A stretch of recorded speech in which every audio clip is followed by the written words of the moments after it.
একটা কথা কি জানেন, আমরা মেয়েরা বাপের বাড়িতে জন্ম হলেও ছোটবেলা থেকে শ্বশুর বাড়ি যাওয়ার জন্য ট্রেনিং দেওয়া শুরু হয়। কিভাবে দাঁড়া শুনাইতাছি।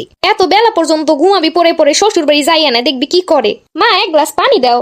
এক গ্লাস পানি দিলেও খাইতে পারিস না, শ্বশুর বাড়ি গেলে বুঝতে পারবি মজা কেমন লাগে। দেখ সবসময় খালি এমনই করো।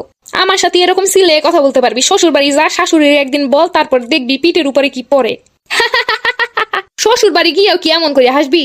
এমন ভাবে হাসে যেন বাড়ি কাঁপাই দিব। শ্বশুর বাড়ি গেলে ওই দিনে তারাই দিব। বান্ধবী দাঁড়া, আমি ওয়াশরুমে বের হয়ে কথা হইতাছি। শ্বশুর বাড়ি গেলে বুঝবো মজা, বাথরুমে কেমনে ফোন নিয়ে ঢুকে। মনিরা আজকে রান্নাটা তুই কর। আম্মা আমি রান্না করতে পারি না। পারি না মানে শ্বশুর বাড়ি গিয়ে রান্না করন লাগবো না, তখন তো কইবো মাই কিছু শিখায় নাই। আরে দেখ শ্বশুর বাড়ি, এই তো মুখের ভাষা। শ্বশুর বাড়ির লোক সিসি করবো। বসার শ্রী দেখছো? এইগুলো যদি শ্বশুর বাড়ির লোক দেখে তাহলে একটা ঝাড়ু দিয়ে দিবে। মা আজকে বিকেলে বান্ধবীর লগে ঘুরতে যাবো। এমন ভাবে চলাফেরা করলে বিয়ে দেওয়া যাইবো নাকি? শ্বশুর বাড়ির লোকজন কইবো মাইয়ারা দেখছি এই জায়গায় এই জায়গায়। মা আমারে 500 টাকা দাও, আমার একটা ক্রিম লাগবে, এটা শেষ হয়ে গেছে। হাবি জাবি দিয়া মুখটারে নষ্ট করলে বিয়ে করবো কেডা? বিয়ে করন লাগবো না কারো। শ্বশুর বাড়িতে গেলে শ্বাসটাও যাইবো তো।